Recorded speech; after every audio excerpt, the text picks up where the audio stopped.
I'm ready. Okay,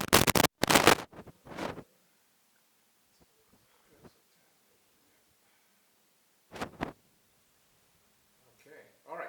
So, what was the thing that we talked about just before we closed? It was influencing. Sorry, it was the difference between a good sales guy and a bad sales guy. Okay, we're Yeah. talking about the importance of the looking at a person's heart Mm-hmm. and determining what it is that they wanted to accomplish Mm-hmm. through the discovery, and then helping them justify that decision in their head. As somebody you and I both know once said, the head justifies what the heart desires. And is some is a famous saying says you sell the sizzle, not the steak. The steak is the intellectual part. The sizzle is the emotional aspect. So people make decisions in their hearts long before they make them in their heads. And a good salesman and a person that loves someone will try to look at a person's heart and help them justify that decision intellectually. So discovery helps you to figure out what the person desires, and Yes. then your job as a sales guy is to help them realize that desire. Right. I'll give you a car salesman an example. So they want to buy a new car. They like two or three different cars, different types of cars. The salesman has to help them fix the price issue. How can we get it at the right price? One wants a minivan and the other wants a convertible. How can we come up with a That's compromise? How can we come up with a compromise that they both will live with? So a good salesman is going to look at the hard issues and try to figure out how to justify the intellectual aspects to make that happen. And as a financial advisor, a lot of my stuff is related to helping people retire and how can they get comfortable with the retirement, because they've been accumulating for 40 years and now they're going to start spending. And that's a big change. And how do you become comfortable going from an accumulation mode to a distribution mode? And so it's a big step. They want to retire, but can I really retire? Am I okay? So the issue is a good salesman is going to spend his time in discovery, figuring out what it is that the person wants, because they may not be able to elucidate it, because they don't know what they want exactly, because they don't know the available options. They just know, for instance, I want to be safe in my home. I don't like guns, but I want to be safe. So, what could I have that's not going to, that could protect me, but it's not going to hurt other people? And they hadn't thought about the different aspects. When a good gun salesman or a friend could explain to them, oh, for home protection, this is what you should do. It won't go through the walls. It'll scare people off. And might recommend a solution that the person would find attractive because it meets a lot of their criteria. Safety obviously being the first one. So you need to spend your time, if you really like people, in discovery, not trying to persuade them that your solution is the right solution. Look, you may be exactly right for a whole bunch of reasons that are relevant to that person. The problem is that they know what they want. They already have knowledge. They know something. They're not right, but they know. So you're not going to be able to influence them to do what you want to do. You could go into negotiations with them. And if somebody's already a client and a friend, or they're a spouse, or they're a friend in a different area, you can say, okay, let's negotiate this. And talk it through and negotiate a solution they're comfortable with. But it takes a long time in a relationship to get to the point where you can negotiate or persuade and still stay friends.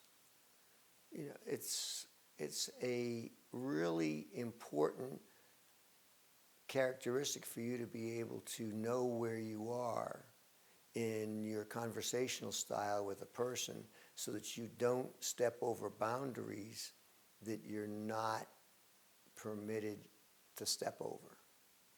And that's even a bigger subject than what we're talking about. But that exists in so many relationships. Boundaries, there's a lot of good books on boundaries.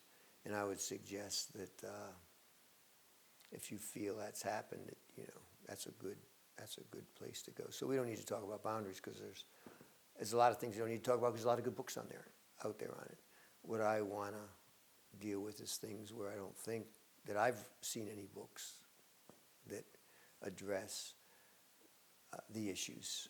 And one of the issues in this case we're talking about is being cognizant of where you are in your conversational style so that you can be more effective in interacting with someone, whether it's your lover, spouse, if they may even be the same person, which is another story we should really talk about. All right, so in summary, if you had to summarize it down to, when would you use persuasion, when would you use influence, persuasion, and negotiation? The simple answer is when the other person situation tells you what to use. So you don't go into a relationship, into a meeting, into a conversation knowing what methodology you're going to use when you start, because you haven't done any discovery yet. Right. So assuming they've done discovery, okay, right, you've got information, and how will that information tell you? we go back to where they sit with the situation. Right. If they don't know, then you can use influence, assuming that you have some influence with them. If you're a professional, you're a doctor, or in my case, a financial advisor, you may have influence with them, and so therefore you can influence them because they don't know. If they know, but they're wrong, then, and when I say no, their internal position is that they know. I know how to invest. I've dealt with a lot of Microsoft employees that really do know what they know, and they're really smart, and the only way to deal with them is a little bit of a persuasion mode, is to show them what you know is correct, but did you know this? Did you know this? Did you know this? I didn't know that. Oh, that exists. Oh, I didn't know that. Oh. So now there's stuff they don't know. So now you can move them back from persuasion to influence. So, so you will try to persuade someone, but persuade them in a way that allows you to go back to the influence mode. So you try to persuade someone if they know, whatever they know. They may know everything. They may know something. But whatever it is, you have to discover that, and then you deal with their knowing either by showing them holes in their knowing, because they don't know everything. And if you want to get them back into the influence mode, you have to show them that they have holes, and you can point them out to them so that they want to, oh, really? Can you tell me more about that? Of course. I can tell you more about that. Not a problem. But if they know and they're on somewhat of a equal level with you, and they're right, then your alternative is to negotiate. You know, they know, and what they know is correct, and the holes aren't an issue, and then So in then some you only can negotiate, because what they know is what they want to act on. And the problem is your desires or your desired outcome is different. So you have to negotiate to a mutual desired outcome, to whatever that outcome is, help them Be- reach to help them reach what their heart wants. what their heart wants, right? So we could go all kinds of different examples that with little kids or with clients, it's all a case of helping them see the consequences of X versus Y versus Z, and bringing maturity and more sophistication into the situation. If a person knows and they know so much more than you do, you're not going to be able to negotiate with them, because you can't bring anything to the table. I'm talking about situations where you have knowledge or abilities, or you have resources that you can bring to the table that the other person has a desire to take advantage of or use or whatever. If you can't negotiate with somebody that's holding all the cards, you don't have any assets with which to negotiate. But generally, if you're in a mutually supportive relationship, you do bring something to the table. And you are able to use some of your assets and resources to help achieve a goal that both of you are comfortable with. But it is a negotiation, and you're not going to get everything you want, which is got to be okay, especially in a marriage. It's got to be okay. There's two people now. Christmas and Thanksgiving is a good example. You don't get your kids, you're not going to get your kids at Christmas and Thanksgiving, New Year's and 4th of July. The other spouse has one spouse wants to spend time with their family. Sometimes it's solved by the kids bringing both sets of parents together. There's lots of solutions, but you have to talk it through, and without acrimony, without frustration, you treat it as what it is, a negotiation. There's no, and that's where people start to, they go into persuasion and they get emotionally involved, and then they start negotiating without even realizing they're negotiating, and pretty soon there's hard feelings, and there doesn't need to be, because I can always influence you what I want you to do, and but this is a different situation. And if you influence somebody when persuasion was the right thing, or you persuade them when negotiation was the right mode, there's going to be hard feelings. There's going to be, there's going to be a bad taste. And sometimes it's just the other way. I tell my wife all the time, you want to get your way, just influence me. You don't have to persuade me. Just give me the look, and So when you've been married a really long time, it actually turns out influence works a whole lot better than persuasion.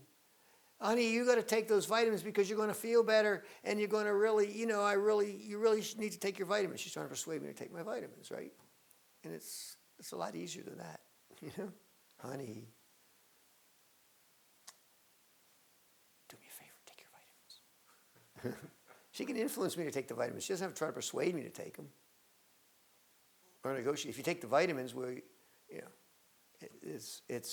so in a marriage, a lot of times I've discovered that people don't even use all of they don't use all of the influence they have on each other. They don't think that influence is an appropriate method to, and it works for me to influence Sharon. She's got a concern about the car's noise in the car. I could negotiate. So look, we just live with the noise a little while longer, and I could try to negotiate with her. And I'll go get it fixed next weekend when that's not going to pacify her. But if I influence her and say, honey,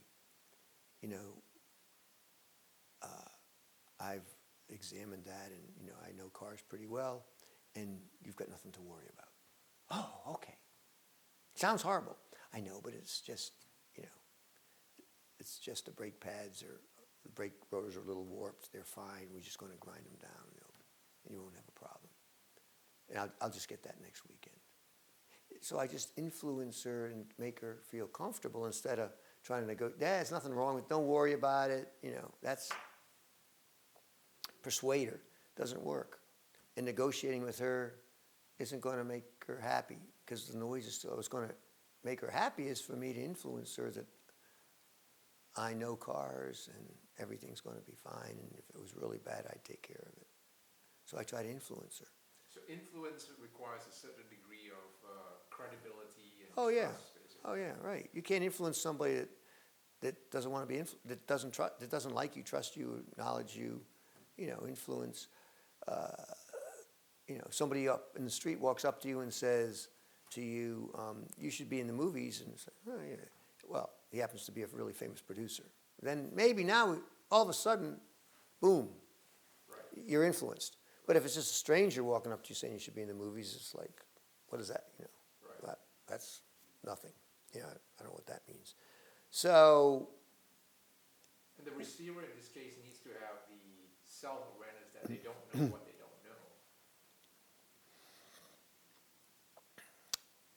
know. right. A lot of people, the issue there isn't that not that people don't know what they don't know, it's that people don't want to acknowledge that they don't know. Okay. I run into a lot of situations with kids or people I'm mentoring or whatever that they don't want to acknowledge that this is a blind spot, or this is something I don't know, or this is a situation that I don't have any knowledge of. And I don't have any worry about saying I don't know. You ask me how to change a diaper. I don't know how to change it. Right. There's a lot of stuff I don't know. I mean, there's so much stuff I don't know compared to what I do know. It's ridiculous. So, and people, especially salesmen that I train, oh my gosh, they're so afraid to say I don't know. And it's counterintuitive. The very best way that you can build credibility with a client, if you're a salesman, the very best way you build it is say, I don't know. Believe it or not. Because it's so rare for someone to tell someone they don't know that it knocks people back a notch, and it actually builds credibility. It's a counterintuitive. It's a cognitive dissonance again. You're a sales guy, but then you just say you don't know. Right. I don't know. Yeah. I've never run into that. Yeah. That's an interesting situation. I'll research it and I'll get back to you. Can I get back to you next week? Yeah, sure. Gives you an opportunity to meet with them again anyway. So I've had guys, they bring in, clients will ask them a question and they'll start giving all these long answers. And client's eyes glaze over. And I just got an email from one of the guys that works for me about a client, an 80-year-old woman, who wasn't going to do business with us. And I got so internally frustrated because the reason she wasn't going to go do business is because the other guy hadn't made it simple for her. He hadn't made it simple. people want it simple. It's one of the most important characteristics you can deal with dealing with a spouse, dealing with children, dealing with clients, dealing with husbands and wives that you're mentoring, is you got to make it simple. And if you don't make it simple, people aren't going to adopt it. It's got to be something that's easy. And I don't mean because we're lazy. It's got to be easy so that we can grasp it and use it. If it's not simple, if you don't keep it simple, the client's going to go off to the side. So last night I was so frustrated because I knew exactly what the situation was and why. Because this guy has had the same problem since I met him. He tries to show people how smart he is. And I don't mean That's too many details. yeah, right. They don't need all that. Just right. People don't care how smart you are. They really don't. They want to make it simple. They want it simple. And what I discovered years and years and years ago is that if you want to learn a new subject, you want to talk to somebody that's only just learned it themselves just recently, or someone that's a real expert in the field, because both of them will tell it to you simply. The one that's just learned it only knows the very simple explanation. The person that knows it inside and out can make it simple. Anybody in between is a waste of time. That's true, anyway. And from a technical situation, you've been in lots and lots of technical, it applies especially in technical situations. If you can make it, it's like if you want to buy a sight for a gun, you're an expert. If I either want to talk to somebody that's just bought one, or I want to talk to you because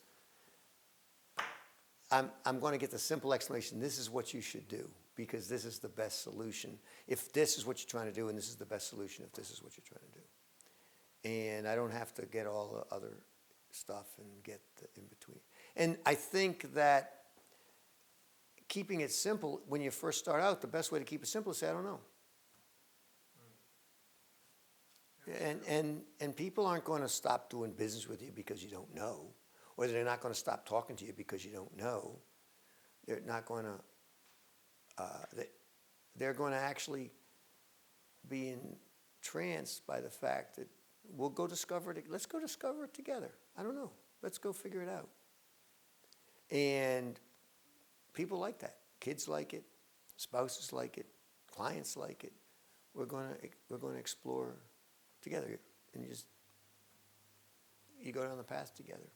So I think that this subject of knowing whether you should influence, persuade, or negotiate is really, really important when you're starting a conversation with someone.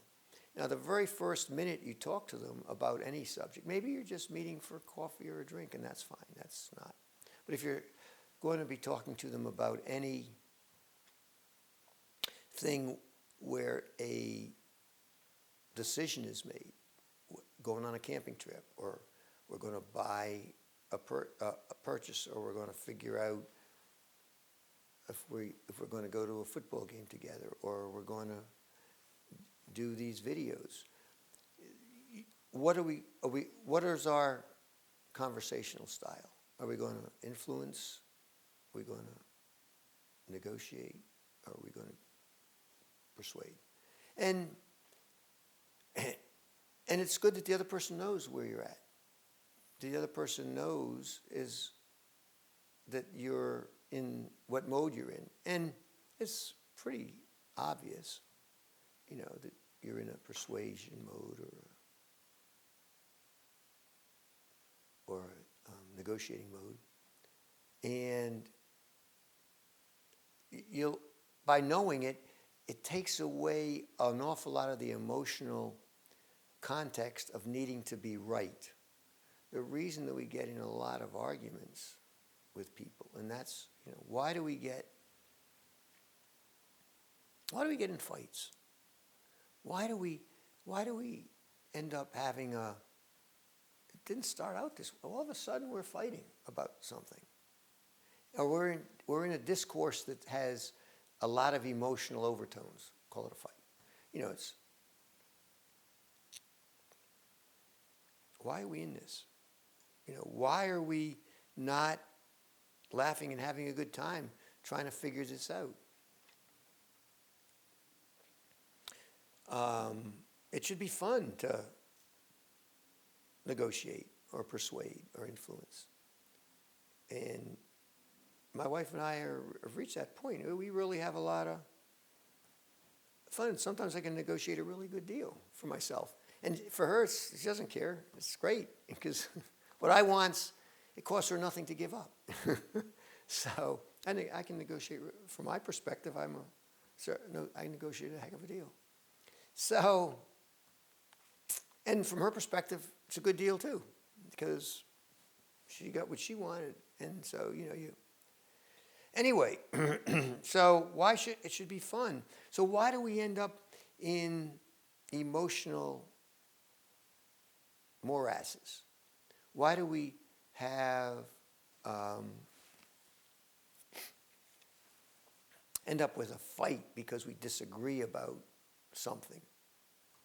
Disagreements are great. It's if you agree about everything, there's no interest in your relationship. So we end up, and why do we end up in a place that's uncomfortable? And it gets back to it. And if you think back on, we don't get our own way. We don't get what we wanted. Things aren't going the way we want them to go. We aren't being listened to. I use we because I remember one of the words you don't want to use is I, so I've gotten out of the habit of using I. I think it was one of the tapes, the four words. Yeah. I didn't get what I want. I'm not being listened to. I'm not being heard. I'm not getting my own way. I. And the problem with I is that you're never going to be a happy person. The real happiness comes when you're focused on another person, how you can support them, how you can bring them to a better place, how you can educate them, influence them, or support them to get all of the potential that God has for them. And the reason we get into arguments and fights is because we make it about us. If we stay focused on trying to bring peace, joy, and happiness to others, we'll find that we'll be a whole lot happier.